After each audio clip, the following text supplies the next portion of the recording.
Enterprises, Secretary Expenditure, Secretary Deepam, Secretary Financial Services, Secretary Economic Affairs, Revenue Secretary, Chief Economic Advisor. Friends, first the Honorable Finance Minister will make her opening remarks. Thereafter, we will take some questions. Please remember, identify yourself and your organization's name. And I would request you to ask one question only so that your friends can be accommodated. Thank you very much. Over to Honorable Finance Minister. Good afternoon.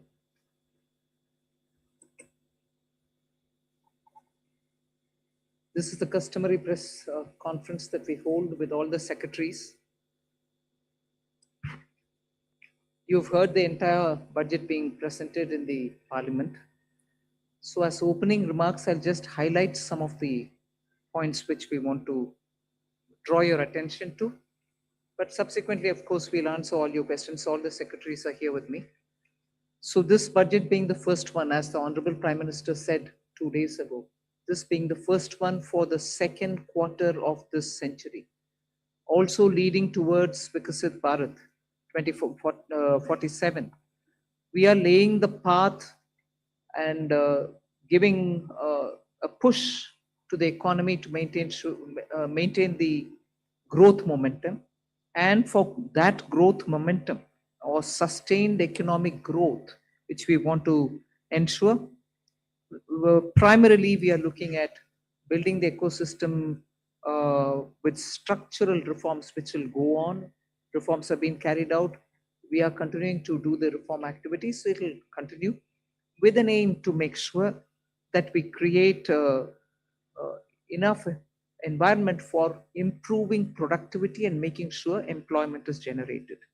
Also, technology, 21st century, this century is completely driven by technology.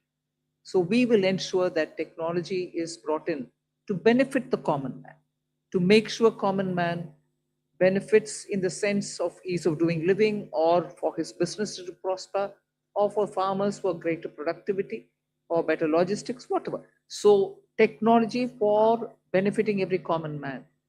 And above all, with all this, inclusive development.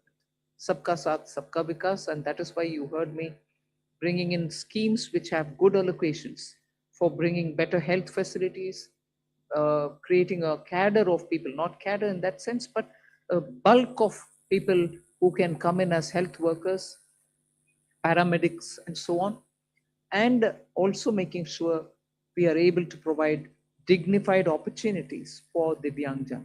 Mental health has also received a lot of attention. So these are the side for Vikasit Bharat and making sure Sabka Vikas hoega.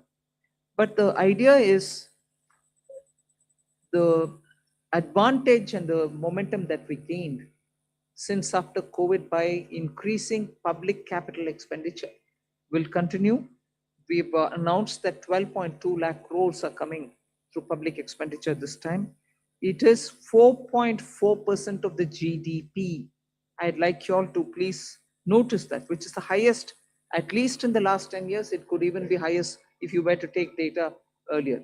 No increment in capital expenditure, sustained fashion, has happened ever before. This one marking 4.4% of the GDP. Then what are the kind of things which will happen through it? You will have dedicated freight corridors. I've named Dankuni in the east, Surat in the west. Then I've also highlighted that 20 new national waterways, not national highways, national waterways are being planned. And again, there those are going to pass through some of the critical mineral areas. Orissa, where the mineral-rich state, you have the waterways taking it to the port, and the two ports have been identified, Paradip and Dhamra. Similarly, we are also making sure that the coastal cargo movements will be enabled through a cargo route, so that through the coastal area we are able to cut down on cost of movement of goods. City economic regions, developing them is a very big new measure that we're coming up with. And for that, an allocation of 5,000 crore per city economic region. Imagine the amount, 5,000 crores in 5 years, 1,000 crore per year per city is being given, and the emphasis is going to be largely on tier 2, tier 3 cities. And then talking of infrastructure further, with the capital expenditure coming with the big number, you're having also the high speed rail corridors. 7 of them announced. The destinations are clear so that they become the bridge for all these economical robust centers. So those are for making sure that the infrastructure, the capital expenditure are getting tied up, and the country benefits from the ripple effects that these can bring in. The 7 strategic and frontier sectors in which we've highlighted that will increase productivity and also have new investments come in and give emphasis for India's own brand on those things is on the biopharma sector. I think that's going to be a big change in the way in which we are looking at uh, giving capacity for those who are able to research, who are able to undertake research and development. So 10,000 crore initiative again over five years for domestic biologics and biosimilar production. This is a clear message and backed with enough substance that India's lead in the pharmaceutical sector should be kept intact, but at the same time, bring in newer ways of helping um, the pharma sector. And also because it has an impact on human health. Semiconductor mission had 2 major announcements that will improve the India stack and also the IP related matters. Electronic components manufacturing scheme for 40,000 crores. It's a major encouragement for electronics to become self-sufficient. We have also announced establishing rare earth corridors so that India can face and be able to meet its own requirements with its materials. So once we identify and are able to explore these minerals and process them, make them available for us, our dependency on external sources for bringing in the rare earths will be lesser.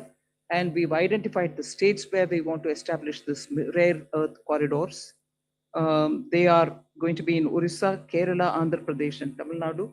So these are very important developments, and they are going to have multiple decadal impact on the Indian economy. Our dependence on magnets and rare earths will be brought down. 3 dedicated chemical parks, again for reducing our import dependence. High-tech tool rooms for research that will be set up in 2 locations. Very important thing is about the construction equipment being imported. That could be for building tunnels or metros or high energy and also heavy duty equipments, which we are relying on imports. We want to manufacture them in India. And that is why I said, how does it affect the common man? It affects because firefighters today have novel, new, big ticket and small, very small firefighting tools and weapons or equipments. We don't have them in this country. That's why if there is a fire accident in some very congested area, our equipments are not able to reach those points. Whereas there are equipments which today are produced abroad, which can navigate those small corridors and go save people's lives. Whether they or huge ones, all of which we want to make sure that we will have production in this country itself, whether they are tunnel boring or anything else, from small to big, we want to bring in those very impactful infrastructure into India. So we'll support domestic manufacturing. Then container manufacturing is another which we'll support. I think I've gone in detail talking about the textile support in various forms. One very important announcement was made, Mahatma Gandhi Gram Swaraj initiative, which will make sure khadi, handloom, handicrafts will all be brought in, and one district, one product will all be brought in this initiative, and we'll be able to support rural artisans, rural workers, and handloom weavers in those areas. Legacy industrial corridors have got saturated. manufacturing happening there is now very constricted because they are not able to bring in newer robotics and others. So we want to upgrade these legacy industrial clusters so that they become competitive and efficiency comes into these places. Even more important is the champion MSMEs, small and medium industries, entrepreneurs, MSMEs, who are going to be given all the support, and three-pronged approach is being taken up there. We are giving equity support, we are giving also liquidity support, above all professional support for them, so that MSMEs, the equity support is supported by a 10,000 crore SME fund, growth fund. Above all, we are also topping up the Self-Reliant India Fund with 2,000 crores. So MSMEs should not feel any dearth of resources for equity. Similarly, they shouldn't feel any difficulty for liquidity in their hands, because the TREADS platform will now be treated almost as a backed up, security backed up instrument with which they'll be able to discount and get their monies. For professional support, we're working with the chartered accountant and cost accountant institutes so that they can create corporate mitras who can help these MSMEs in filing their returns, doing their accounts, and so on. Above all, for youth and training, there's so much. You've heard the speech, so I won't want to take your time on it. High powered education to employment enterprise, standing committees being formed so that they can recommend measures for service sector as a core driver of Viksit Bharat.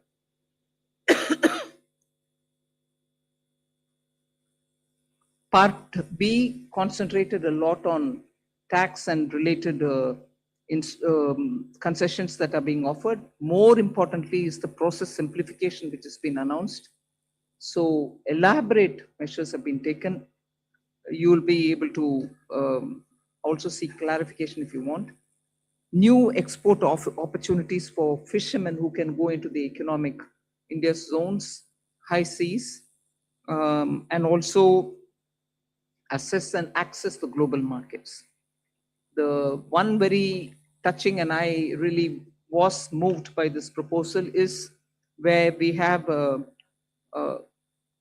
identified 17 drugs or medicines which are going to be basic custom duty exempt, which are important for cancer patients. Similarly, 7 more rare diseases are added to the import exemption list of the import duties. Baggage clearance and personal items which you bring in when you travel are all being given enhanced duty-free elements. Besides that, there are quite a few direct tax and indirect tax proposals. Decriminalizing the penalty proceedings and support to the IT sector are some of the high points.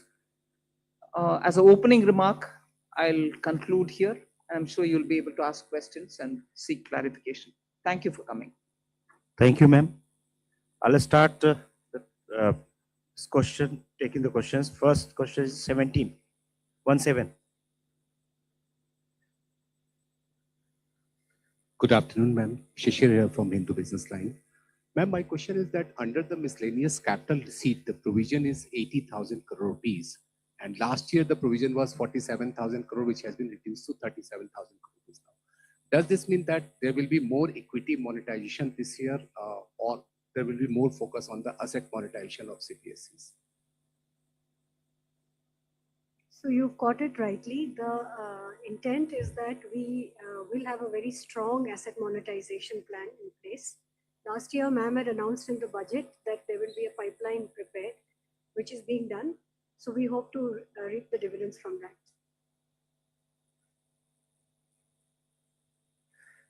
238. Ma'am, Timsi Jaipuria, this side from CNBC TV 18. I just wanted to know the rationale behind the hike in STT in futures and options.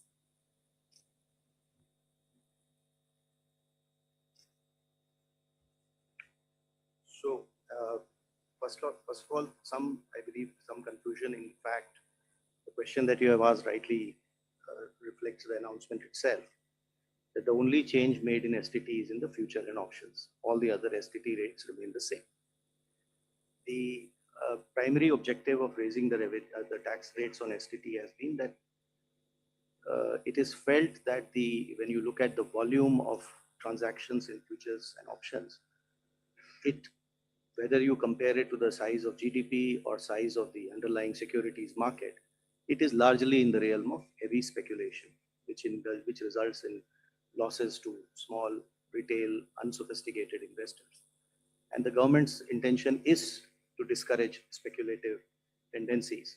And the increase in rate is essentially in that direction.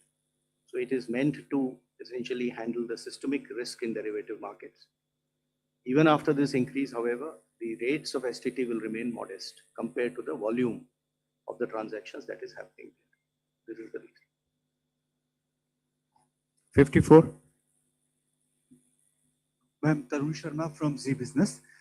Ma'am आपने पूरा budget जो है वो new emerging sector पे बड़ा focus रखा है।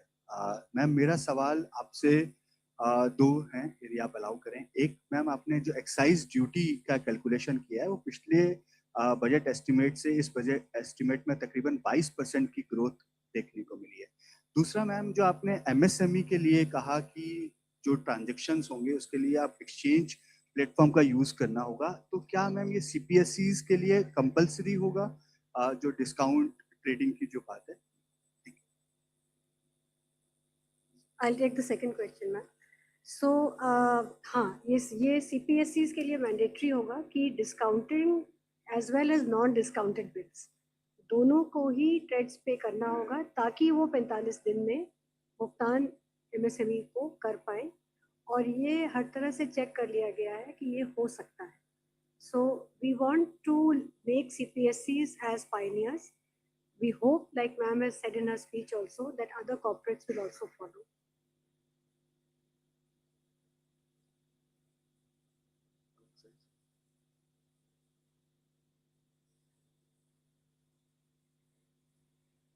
Increased by 22% from last year B to this. Because there is from 1st of February, all the tobacco products have come back into excise, and all those revenues will account for the increase of the next year. 209.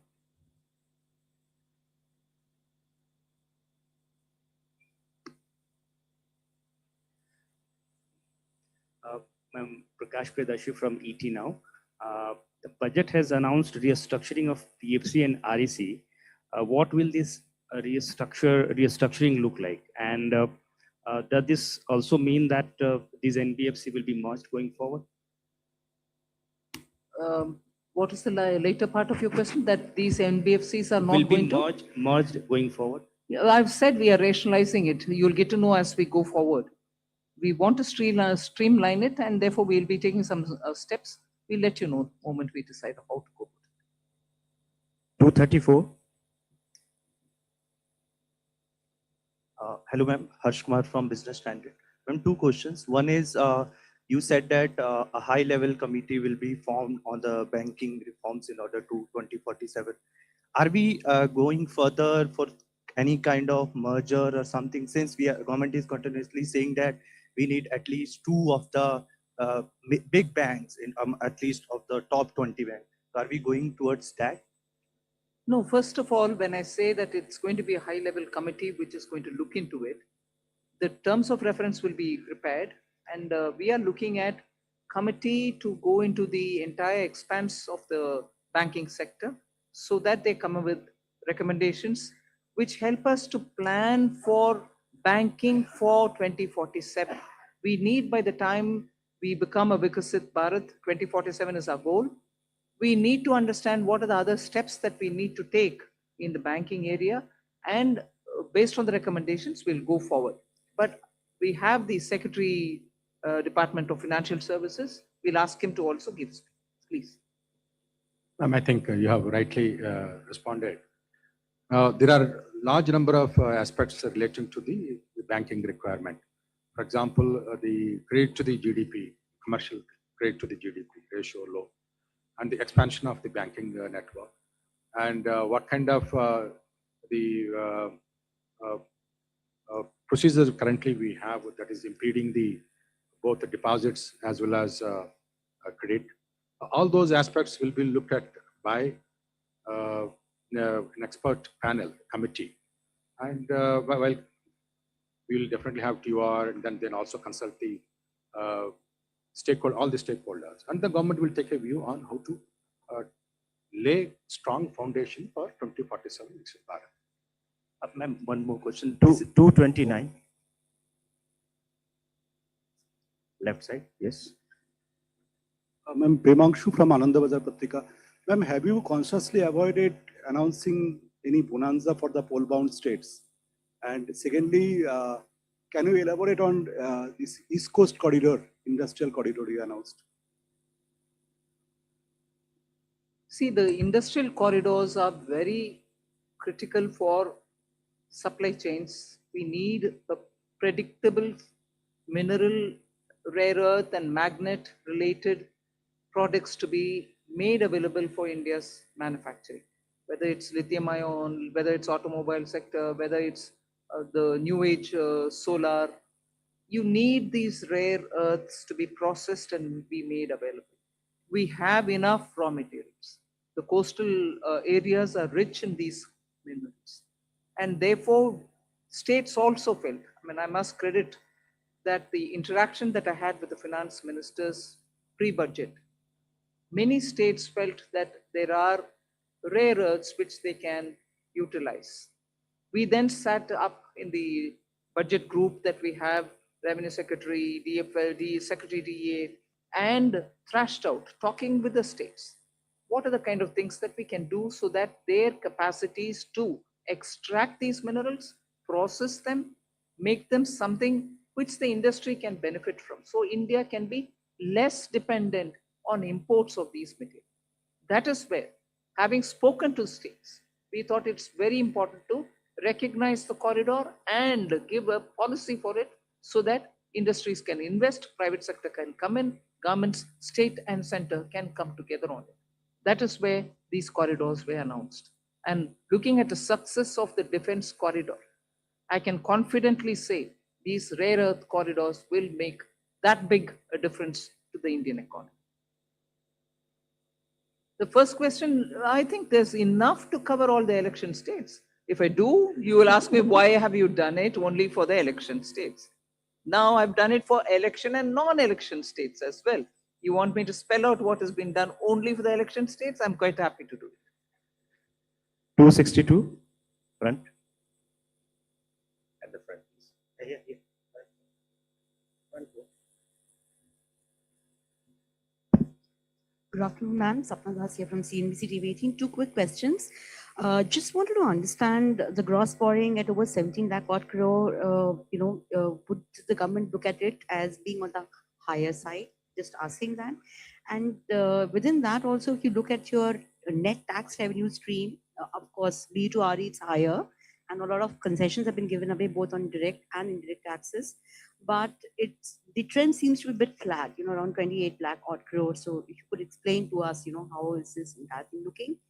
And second, ma'am, in terms of the disinvestment aim, 80 odd thousand crores, would this also include IDBI stake sale sometime in FY27? Thank you very much. So you've covered a number of secretaries all at one go. So on the borrowings, no, we don't think it's on the higher side because the net market borrowings are in the range of 11.73, which is been plus around that number for the last couple of years.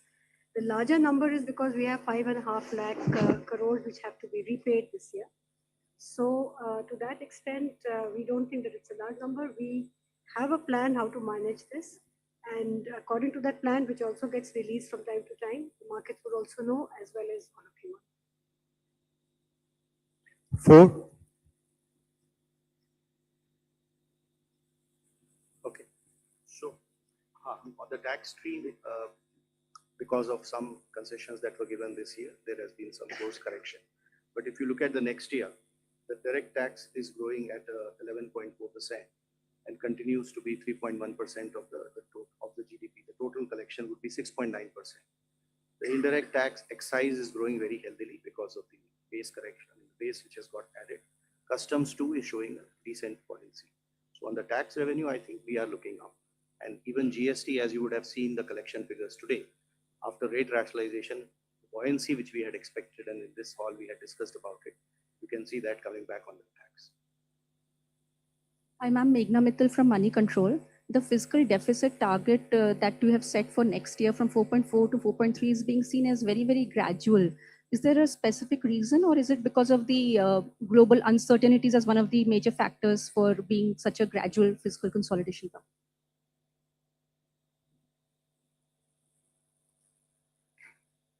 I would have thought you'll appreciate it being gradual. Because particularly fiscal, drastic changes don't go down well. One or the other section gets hurt.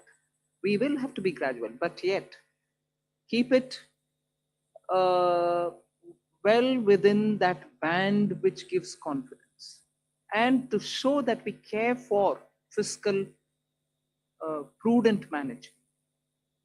There's no point in me dropping it to, let's say, 4. It has to be steady so that the economy goes in a steady speed. So it is a responsible number and realistic number. It's not as if I wanted it to be so gradual. It is a responsible number. We should achieve it and equally not bring in any kind of turbulence anyway. Thank you. From the center flank, 190. Thank you, and congratulations on a very comprehensive budget. Before you start, I was going to look at PIB and say this side is being ignored.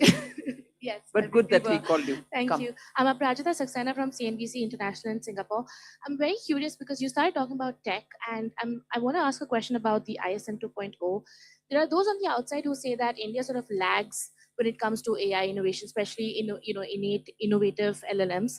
Is the strategy of ISM 2.0 to sort of become part of the global value chain, or are you more positioning towards India creating its own native LLMs? Thank you. I think Kashmini Vaishnav, the minister, has been speaking extensively about this. There are several aspects of it. We want to be sure that in the semiconductor domain, we have every expertise for all those 5 major chip or modeling or the infrastructure, design, every aspect of it. So he is talking about creating capacities within the country to be able to have that kind of a infrastructure well laid out within the country.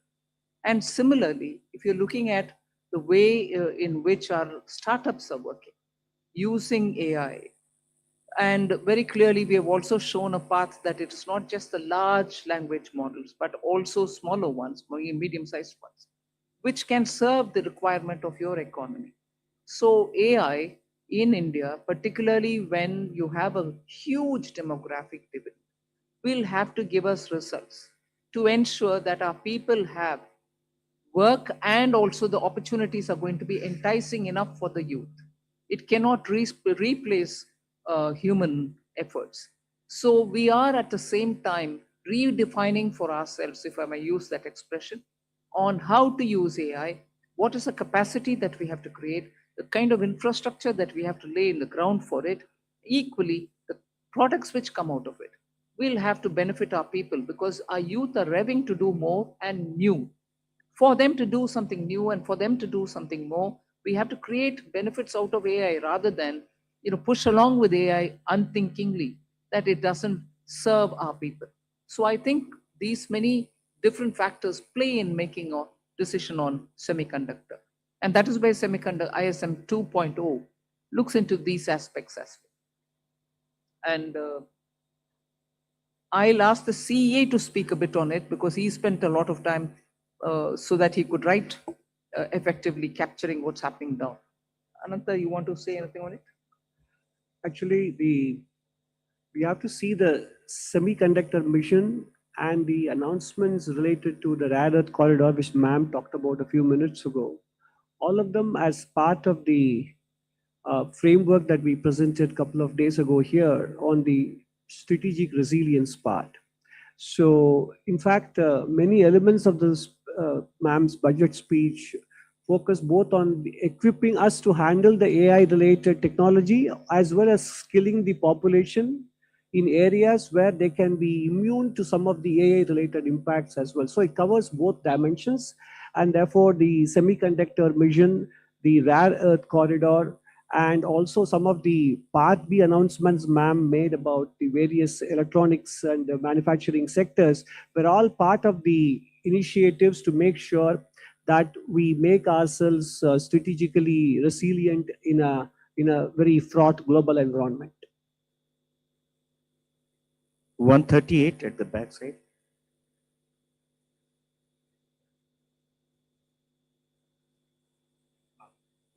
I'm Rishabh with NDTV Profit. Just wanted to ask on the buyback tax, the rationale behind it, because was it essential to do it now? Because in 2025, there were a lot of companies that came out with significant share buybacks. Also because, and also do you foresee some sort of a reduction in buybacks? And secondly, on pollution related schemes, the outlay has been very stagnant, but pollution as a problem remains. Is this not a policy priority for the government now? On the buyback, I'll have Revenue Secretary brief us. First of all, on the buyback, I'd like to clarify. I hope that the point was clear enough in the speech also, that it is enough, in fact, a relief. It's not a tax, additional tax, it is a relief. Buyback tax system was changed to make it as a dividend income, which is income at the applicable income tax rate at the hand of the shareholder. It has been corrected now, and we have put the tax to be in the hands of shareholder as a capital gains tax, which long term, for example, will be only 12.5%. So there is a correction and a relief which has been given to the shareholders. All that has been done is, the whole objective of doing that change at that time was misuse of a tax arbitrage by promoters. So the change made for promoter is that additional buyback tax on them, which again keeps things status quo for them. Even today, the marginal rate at which they would have been paying the tax as a dividend, which is at their respective income tax rates, we have kept it at 30 and 22. If it is a corporate, 22. If it is an individual, 30. So as far as promoters is concerned, it is status quo. As far as the other shareholders concerned, it is actually a very big relief. So that is probably what may make the point a little clearer, the announcement itself clearer. 76 at the front side.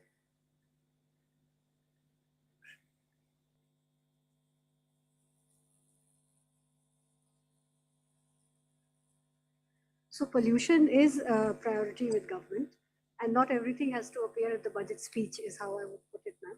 So we are working with many state governments on projects related to air pollution, even water pollution. There is a significant budgetary outlay on sewage control as well as drainage. And as it was noted, you would have seen the Finance Commission recommendations also. A large portion of the Finance Commission grants to the local bodies, urban and rural, is tied to water and sanitation, particularly I would say sanitation. So pollution of all kinds remains a top priority, and there are different ways in which we are trying to tackle it. Hello, ma'am. Ma'am, I am Monica from Business Standard. Ma'am, I have two questions. Ma'am, I have two questions with regard to customs. Ma'am, in your budget speech, you said that honest taxpayers will be able to close their case and they can pay the additional amount in view of penalty. So I want to know whether this is a customs amnesty scheme, and if you can just provide, if you can provide the contours of this scheme. And also, ma'am, Economic Survey flagged the need for convergence between transfer pricing, which comes under income tax law, and customs valuation. But there was no mention in your budget speech. So is there any such proposal being considered by the government? Both on the direct tax and the indirect tax. This is not an amnesty scheme.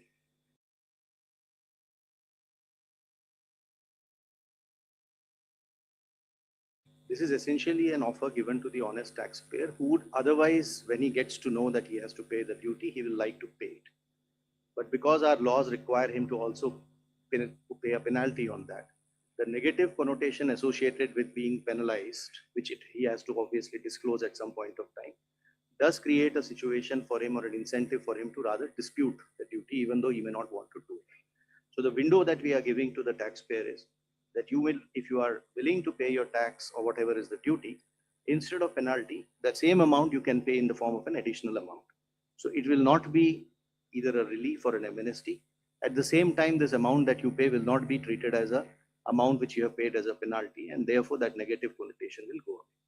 You may have seen that there is another announcement of a similar nature on the income tax side, where when it comes to the cases of underreporting today, there is a provision under which you have to pay tax, interest on tax, and a 50% penalty. If you are willing to accept the demand and not go on appeal, you need not pay the penalty of 50%. You can go ahead and pay your tax and interest, and the matter is closed. What we have done is expanded this window and included even misreporting cases, where penalty is otherwise 200%. But there again, we are telling him that you can settle it by paying the tax, the interest on tax, and this 200% get reduced by half. You pay 100% as an additional income. The idea here is that if you are an honest taxpayer, accept the fact that you have to pay the duty. We will not like to brand you by using the word like penalty. That is these two windows are essentially meant to take care of those situations, which is why reference to an honest taxpayer.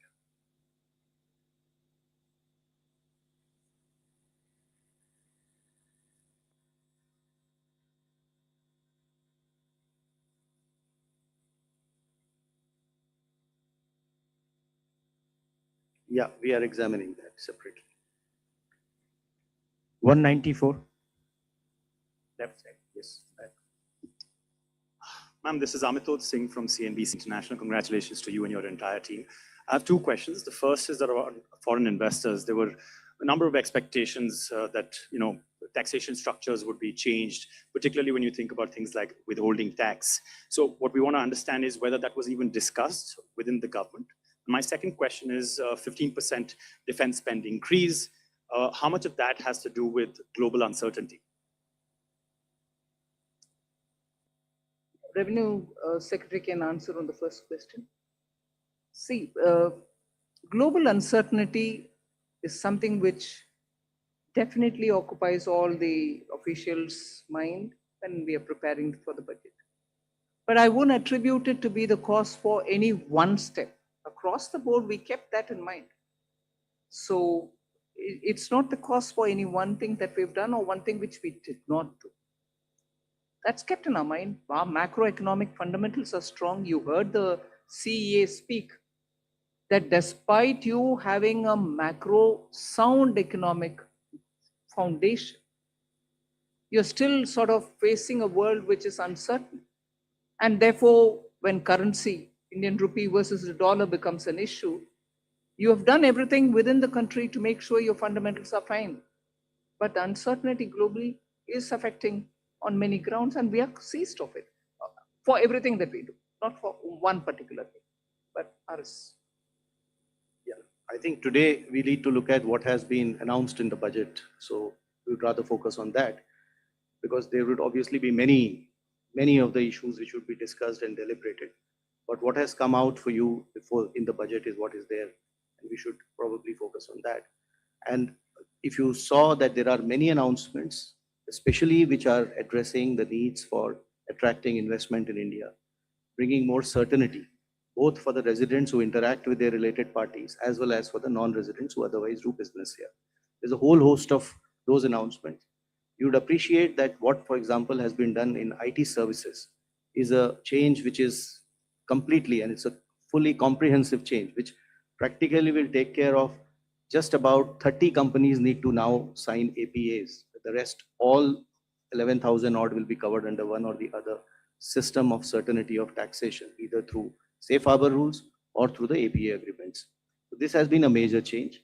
In specific sectors where we felt that the residents needed certainty, we have provided that, whether it is in the data center, whether it is in manufacturing, electronics, even for the expats, if they are going to stay here, the experts for a longer time. On the data center, I just thought I'll take this opportunity to clarify, because there was some speculation about what has been done.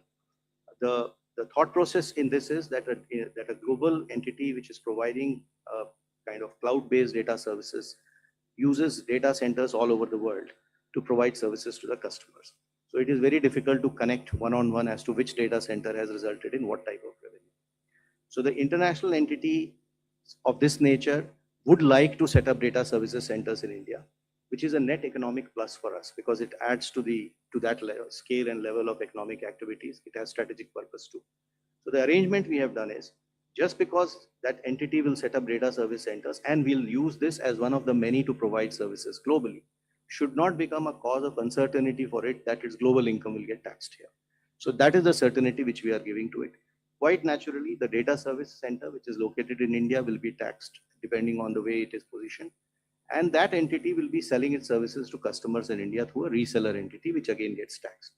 What we are excluding from taxation is this global entity, which is essentially doing cloud-based services, using data services centers across. And we do not want it to be deterred from enhancing its business footprint in India to provide such global services. I'll just come in to add to that point on foreign investors, to point out one or two points on the Part A side also, which are important. One is that this was this ask from AIFs for a very long time, that most AIFs in our country are formed as trusts. Their request had been for a pretty long time to consider if the LLP Act can be modified and amended to align it with the functional requirements of AIFs. That has been announced today, which is a very big move forward, as it will allow them to, the amendments are going to be of such a nature that by becoming LLPs, first of all, the liability will get limited. And then there are going to be amendments which will also allow for document filing, rationalize for entry and exit of partners, and similar such things to make it easy for the AIF partners. So that's one of the announcements today. The other was the announcement on the PROIs and the relaxations given therein of how much they can invest in a company individually and together. So those limits have been significantly enhanced, and all of it has been rationalized in line with OCIs and NRIs. Other than that, the FEM NDI rules, we intend to review it for two things. One is, again, we are continuously in touch with investors. There are asks over there. So instead of doing it one by one, this shows the intent of the government to actually reach out and address the world which is interested in investing in India and make it easy for them to do so. 214. Ma'am मैं आलोक प्रियदर्शी हूँ CNBC आवाज से। Ma'am मेरा सवाल यही है कि जो सवाल STT से रिलेटेड है, सिक्योरिटी ट्रांजैक्शन टैक्स से, मैम यहाँ पे मैम जो पॉलिसी है फ्यूचर एंड ऑप्शन को लेकर सरकार की क्या पॉलिसी है, थोड़ा सा स्पष्ट करें। और दूसरा कि जो STT बढ़ाया गया है, बहुत ही जैसे रेवेन्यू सर ने कहा कि बहुत मामूली बढ़ोतरी की गई है, तो क्या इससे जो सरकार की पॉलिसी कि रिटेल इन्वेस्टर्स को ऐसे जो बहुत हाई रिस्क की इंस्ट्रूमेंट है उनमें निवेश से एक तरह से कॉशन करने की पॉलिसी है, तो क्या इससे ये मकसद हासिल होता है क्या? I'll ask the Revenue Secretary to go into the details, but आपका विषय जो मकसद के ऊपर बात कर रहे हैं ना, मैं पिछले बजट के समय में भी इसका एक्सप्लेन भी की। We are touching only the futures and options. STT otherwise बाकी सब का ट्रांजैक्शन के ऊपर कोई नहीं किया, मगर जहां स्पेकुलेशन, हिंदी में सट्टा बोलते हैं, स्पेकुलेशन ज्यादा और समटाइम्स हाईली रिस्की, क्योंकि हमें मैसेज आता है लोगों से कि इधर बहुत लॉस भी फेस कर रहे हैं लोग जिनके हाथ में इतना एक्स्ट्रा पैसा भी नहीं है जिससे वो स्पेकुलेट कर सकते। So this nominal increase is purely aimed at high speculation only to deter them. मकसद बोल रहे हैं, हाँ, उनको थोड़ा डिस्करेज करने के लिए।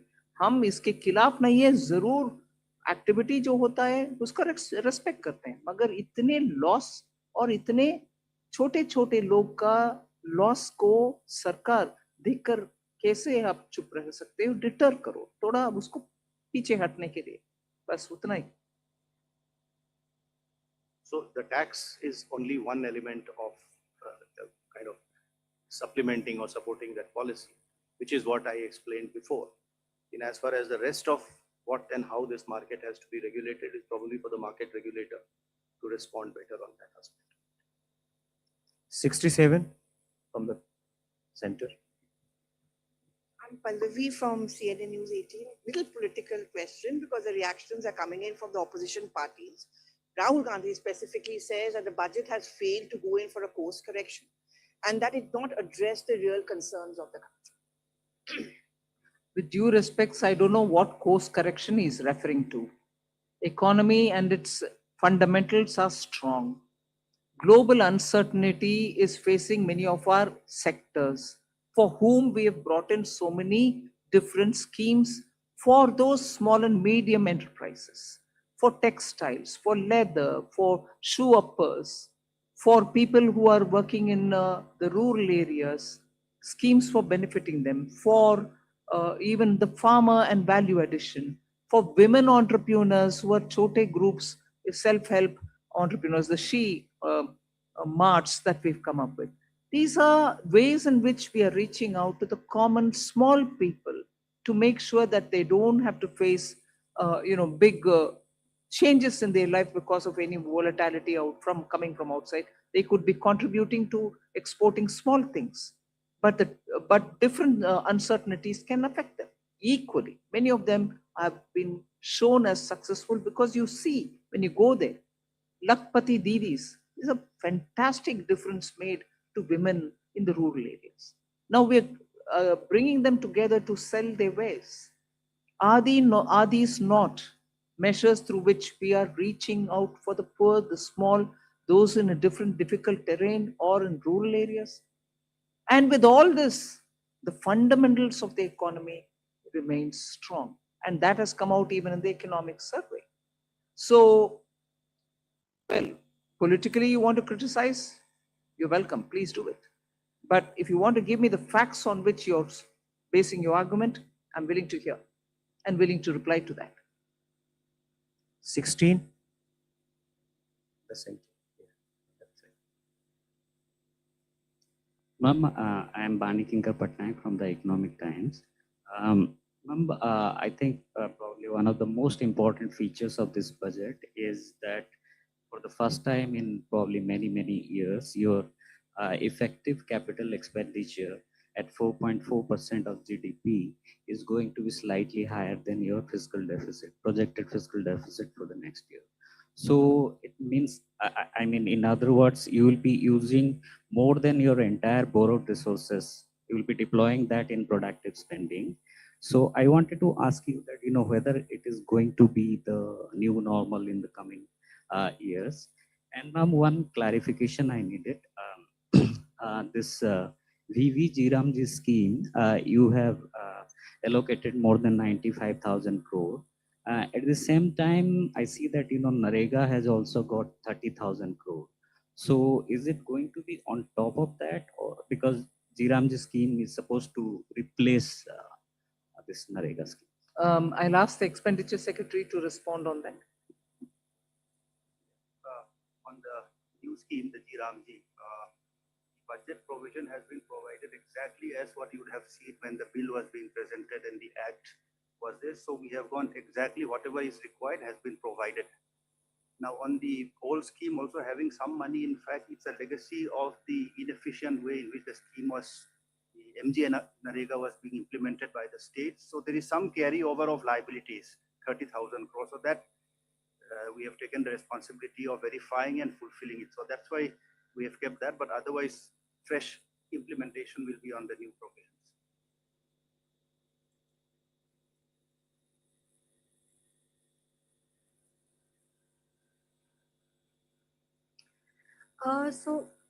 I would say that the fact that we have an annual budget means that we review everything annually. So I will leave it at that. We have done our fiscal math, and I think we come with a certain credibility on the fisc that we are confident of meeting, and while adhering to our commitment to higher capex. And fiscal deficit financing, as we have always done, is through a mix of market borrowings as well as NSSF. So that will continue.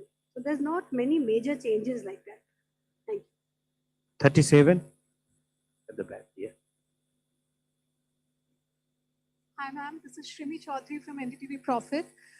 Just wanted to understand that this one-time foreign asset disclosure scheme, how that will be different from the similar scheme in the past, and if you could elaborate a contour of that, and also, is there any estimation of undisclosed foreign assets being done by the department? So this scheme is meant, first of all, for small taxpayers. There is a ceiling of the amount that can be disclosed. This window was provided for the first 3 months when the act was brought in, the BMA Act, and that time people utilized it. What has been found is that there are many small taxpayers who, because of their ignorance, etc., have not been able to do proper disclosures. So this window is being given as a one-time 6-month window for such small taxpayers, the list of which some idea of who they are has been given in the budget speech also. So there are two streams in this window. One is of the people who have paid their tax, the income is disclosed and is quite transparently known. All that they failed to do is they were not able to disclose the asset, foreign asset that they had because of that, which means they will be able to prove that the income was put to tax. However, the asset was not, just the only thing they did not do is they did not disclose it in their returns to the income tax department. So this is the window B, where we are saying that if you have a foreign asset of up to 5 crores, you can pay a fine of 1 lakh rupees, which today under the act would have entailed them a fine of 10 lakh, a penalty of 10 lakh rupees and prosecution. So you will get both immunity from penalty and prosecution, and you can declare those assets. This is category B. There would also be category of people who may not have been able to or have not properly disclosed their income. This is the category A, for which the limit is 1 crore rupees. So 1 crore rupees of foreign asset or income, if they have not disclosed, then they can disclose it during this window. In this case, however, they will have to pay the tax as well as 30% tax and then 30% additional tax on top of that, and a certain amount of interest. Again, they will get immunity from penalty and prosecution. The idea is to essentially help those NRIs, returning NRIs, students, some professionals, people who have gone out, people who may have got ESOPs, any kind of such assets that they may have outside. They'll be able to disclose it and be able to protect themselves against penalty and prosecution and come clean. And it has been structured in a manner that it addresses only small assets. And secondly, it is something which will be helping them to also, get away from all the procedural problems of penalty and prosecution. 25. Hello, ma'am. Ruchika Chitravanshi from Business Standard. Ma'am, while you have stated that global uncertainty was playing on the minds of officials across the board, if I may ask you, what was the one challenge that you were trying to address, or economic concern that you were trying to address in this budget? And we said global uncertainties play in the minds of all the officials. It is a truth that all of us are watching, that global uncertainties are really of the magnitude that we've never seen before. So naturally, we had to assess for ourselves the various ways in which these uncertainties are playing out. So all of them are equally important. 243.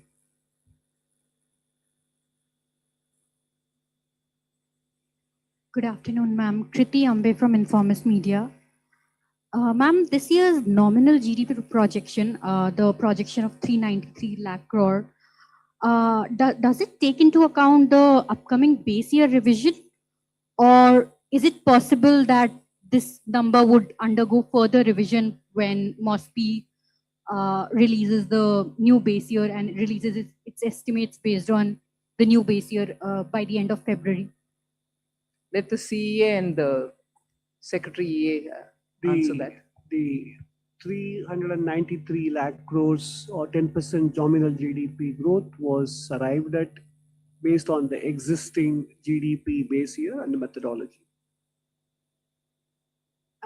Ma'am, if I could follow up on that, back in 2015 when the base year revision had happened, the previous year's 14 and 13 numbers went up, nominal number went up by what, odd 9 lakh crore. So if FY26 number goes up by that sort of magnitude, or even if not from 357, it goes to 360, your fiscal deficit estimate would come down even further. So do you think there is possibility You began your question with the if, right? No answers from my side for ifs. Sure, thank you, ma'am. 45. I think what cent? Hello, ma'am. This is Pushpita Dey from the New Indian Express. So a lot of custom duty reductions have been introduced. So how do you see the impact on the revenue, and also particularly for the consumer goods like 50% duty reduction? Will there be any measures to ensure there is no dumping after the reduction happen? And also, not particularly related to the budget, after the recent Tiger Global Tax Supreme Court verdict, do you see there will be any impact on the foreign investment for India? Thank you. Customs duty, the reductions, etc., which have been given have a logic for that sector, the need for those items to be brought into India, and customs duty not to add cost to it. So there is an economic logic of why it has been done. And if you have seen, most of them are meant to essentially enhance either manufacturing or value addition within India, or help the cause of exporters who are using those imported items to export items from out of India. So this is a very conscious sectoral call. For each sector item, the value chain has been analyzed, based upon which decision on whatever moderation or whatever calibration of duties were to be done have been done. The second part, in terms of revenues, etc., is concerned, what you would have seen is there are a lot of custom process reforms that have been proposed.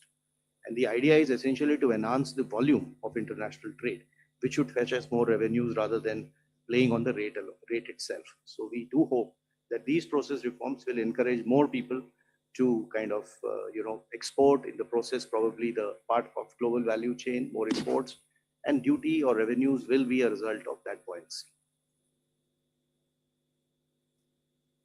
I just want to add one additional point to what my colleague Revenue Secretary said.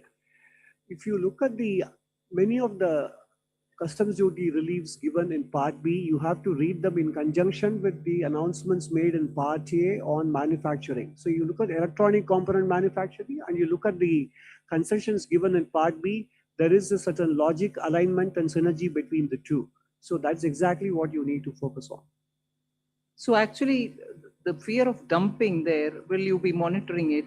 We are looking at only those sectors where we need to have our production capabilities improved, and raw materials shouldn't be a constraint on those items which are necessary for us.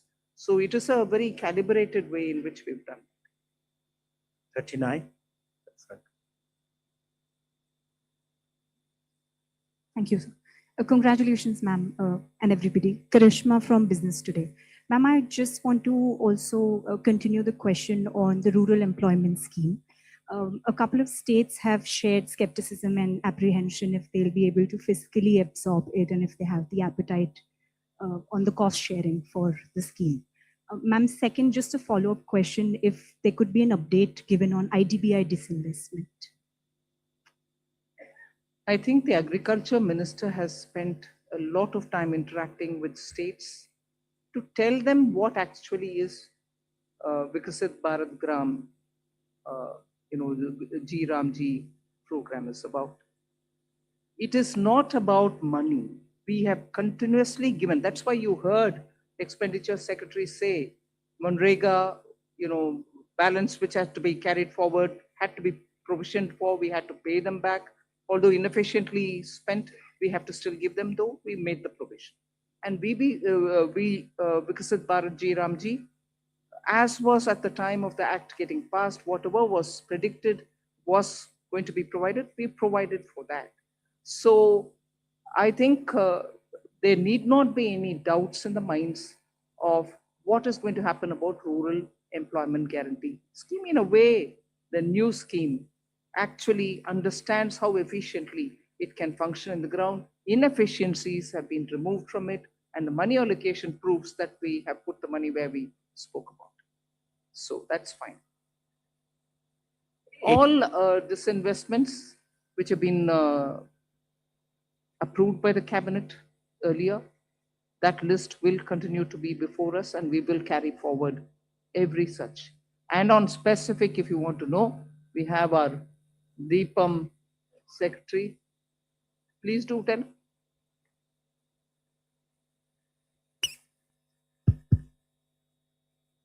I think one thing we must keep in mind is that we follow a composite strategy. And disinvestment and closure have to be seen together as part of that composite strategy, which enhance or increase the participation and efficiency of the private sector. As part of that strategy, as Honorable FM said, whatever in principle approvals we have obtained for both disinvestment and closure, say about 50 of them, half of them have already been completed, which means about 12 closures and 13 strategic disinvestment transactions. The other ones are on track. That is why we keep aspirational targets, because we are fully on track and fully committed to completing each one of them and taking to a logical conclusion. Thank you.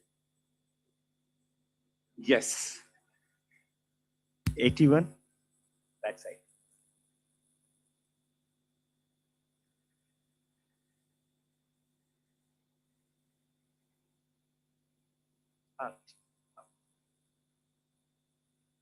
नमस्ते, मैं Krishna Mohan Sharma, Bharat express से। मेरे दो छोटे छोटे सवाल हैं। एक तो मुझे याद है कि दीपावली के दिन मैंने पूछा था कि फार्मास्यूटिकल सेक्टर में क्या करेंगे, तो आज आपने पिटारा खोल दिया उसको। I am very happy. दूसरा सवाल मैम ये है मैम कि यूनिवर्सिटी टाउनशिप बनाने की आपने 5 बात की, क्योंकि डेवलप्ड इंडिया के लिए बहुत जरूरी है। लेकिन प्राइमरी एजुकेशन और सेकेंडरी एजुकेशन, जो कि हमारे बैकबोन है ग्रोथ का भारत के लिए, उसके लिए इसमें क्या है? और दूसरा, अभी मैं एक शो करके आया हूं, उसमें लोग पूछ रहे थे कि मिडिल क्लास के लिए बजट में क्या है? बजट में क्या है?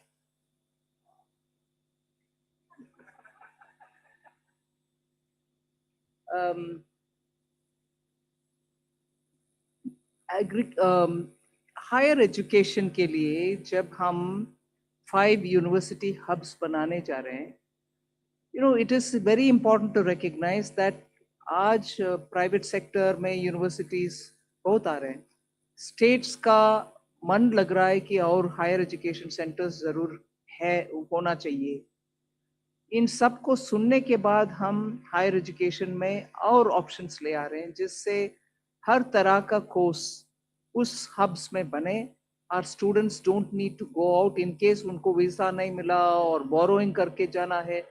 उस क्वालिटी का एजुकेशन भारत में ही हो, इसीलिए जितने भी स्टेट्स वो क्या बोलते हैं, चैलेंज मोड में आकर के बोलेंगे कि हम जमीन देने के लिए तैयार है, मल्टी स्पेशलिटी हॉस्पिटल जैसे बनाते हैं, ऐसे universities with different types of courses can all come and set up, and this will also mean partnering with universities abroad.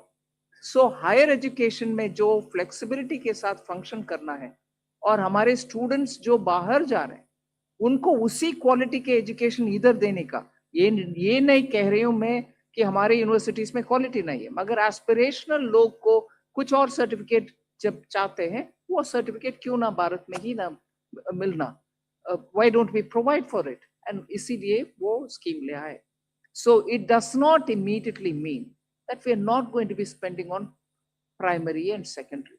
Primary and secondary में इतनी सारे states के साथ collaborate करते हुए, PM श्री स्कूल हो, नवोदय विद्यालय हो, प्राइमरी से लेकर हायर सेकेंडरी तक बहुत सारे कदम पिछले 5 साल में उठाया गया। न्यू एजुकेशन पॉलिसी आने के बाद उन सबको अभी भी सपोर्ट मिलेगा सेंटर से, हम कम नहीं कर रहे हैं बजट को। 22, the front. Hello, ma'am. Good afternoon. This is Surbhi from Business Today. Ma'am, firstly, I wanted to understand the impact of your tax proposals, both on the direct and indirect tax side, and as well as the net implication. Ma'am, secondly, a very basic question in terms of, your new fiscal anchor on central government debt reduction. What are the measures that will be followed on that? Thank you. So on the new fiscal anchor, we, like it has been announced, the glide path will be continued, and fiscal deficit, in other words, shall be the operational target to attain the debt to GDP. So it's not that we are going away from the fiscal deficit. It's not going to be the monitorable target. The target will be the debt to GDP that we are going to be monitoring. But both do work in tandem, and that is understandable. That's the way we are anchoring this.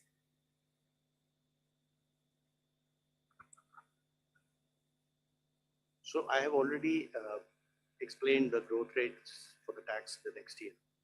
So if you look at the buoyancy, for example, for direct tax, we are taking the buoyancy would be around 1.14.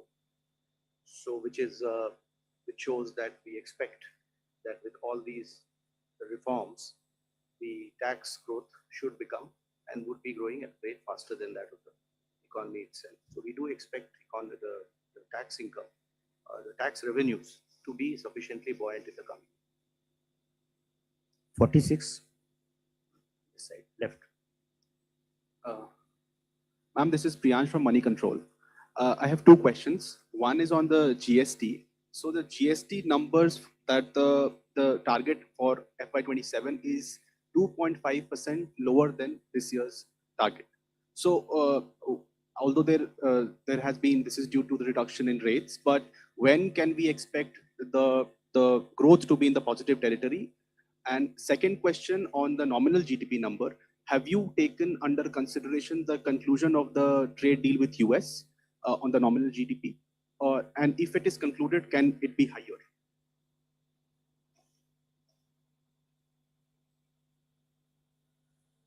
So the nominal GDP, as the CEA explained, has been calculated on an as-is whereas basis, which includes the US-India trade deal as-is whereas. When things change, we will see how the data shows. 249.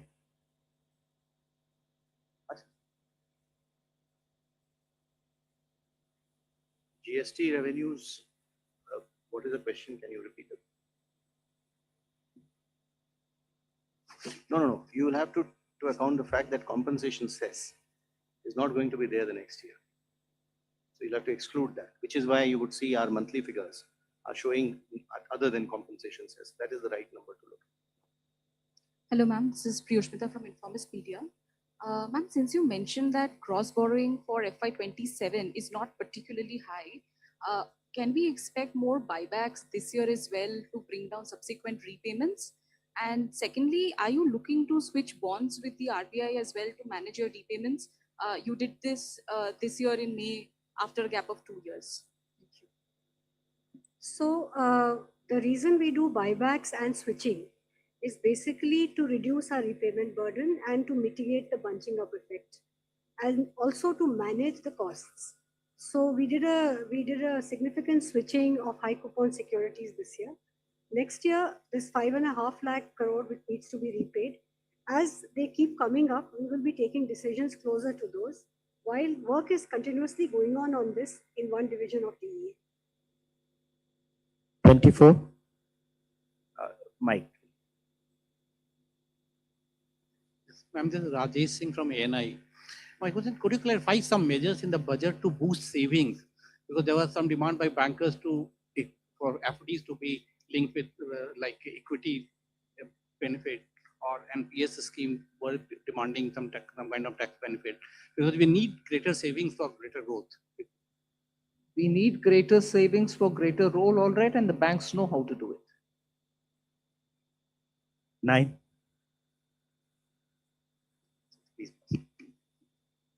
Hi, this is Adrija from Money Control. I had two questions. One was on the fact that the economic survey had also raised some concerns about states' fiscal health and their borrowing, putting pressure on the sovereign borrowing rates also. I just wanted to understand, has the center thought about how do we want to tackle this with the states? Because we are targeting a debt to GDP ratio, but we know overall debt to GDP ratio is the anchor that most global agencies look at, and ideally needs to be looked at. Second, my question was on the FEMA rule changes.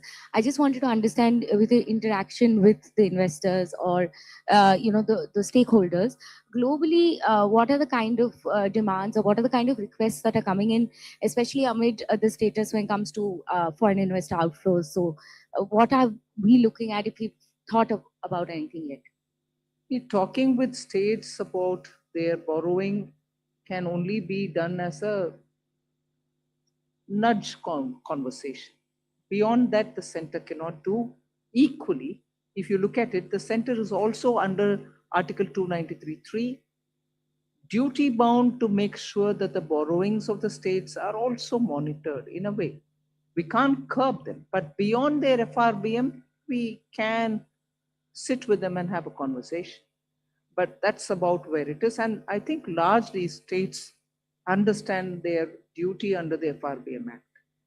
So I leave it there, you understand. But on this question, the next question, the NDA. So on the NDI rules, there is a whole bunch of suggestions that we've got, but it's not like a review has started and a serious public consultation in a structured way started. So there have been, I don't remember from the top of my head, but some things on the definition of FDI itself, some investors have raised. And there are other such things, but when we like ma'am has announced today that a review will be taken place. When we start the process formally, there will be formal interaction with investors and we'll take it forward. 237, third row. इसके बाद 2 लोग बचे हैं. Last 2 questions after this. I'm Nikunj Johri from Reuters. Ma'am, I have 2 questions. One on your announcement on exempting foreign companies that provide capital assets or equipments to contract manufacturers. They have been given a 5-year exemption. So will that help the likes of Apple and Samsung that have been ramping up production in India but face some tax uncertainty? And second, on the tax holiday for data centers, would that be extended to existing companies that have existing foreign companies that have data centers? And lastly, there was a suggestion in the economic survey. I want to ask you whether the government would look at implementing it on diluting government stake in listed public sector companies. It suggested that you amend the definition of a government company through Companies Act and then lower your stake. So will that be given a serious thought? Thank you.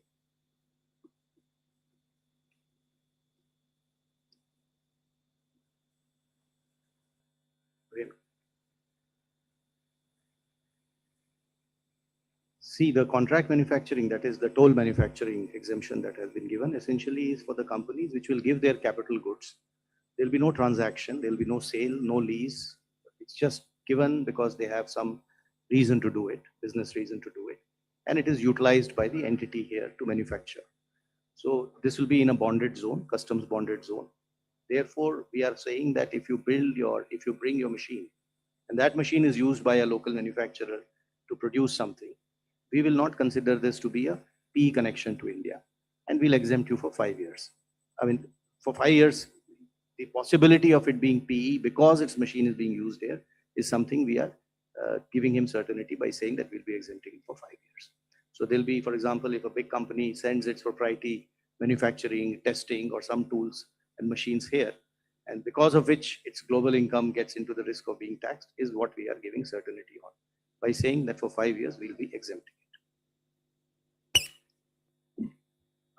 The second part of your question, if you read the economic survey carefully, it talked about 2 alternatives.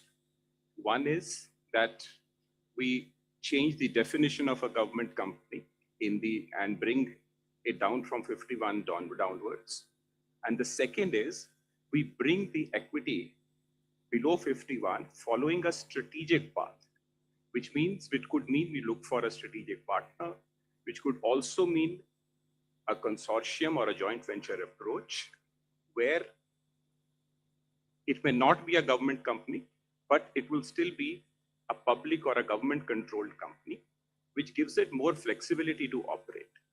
And as you know, economic survey is an ideation document. Once we consider that in the policy framework, We also have the Atmanirbhar Policy 21, which is doing very well. We will weave it all together. It is policy in evolution. And we will consider all these aspects before taking a step forward. Thank you. 11.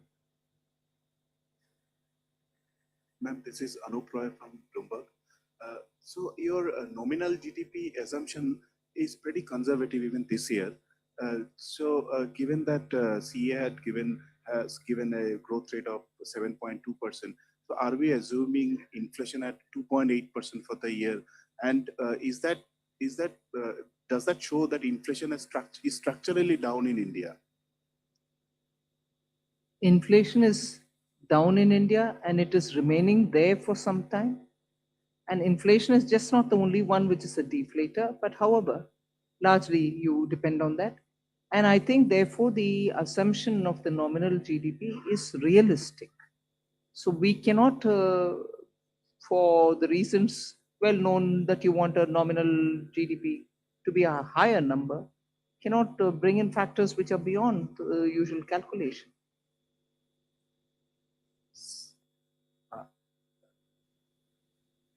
I think one more question we can take. 137. Take the mic. I'm Rakesh Kumar from New Indian Express. My question is around the electronic manufacturing as you allocated 40,000 crore rupees. So just want to know, does it include the ISM 2.0 amount? Does it include what? Indian Semiconductor Mission 2.0. That's a separate, now ISM 2.0 is separate. Okay. Thank you. Thank you very much. You already asked. Thank you very much.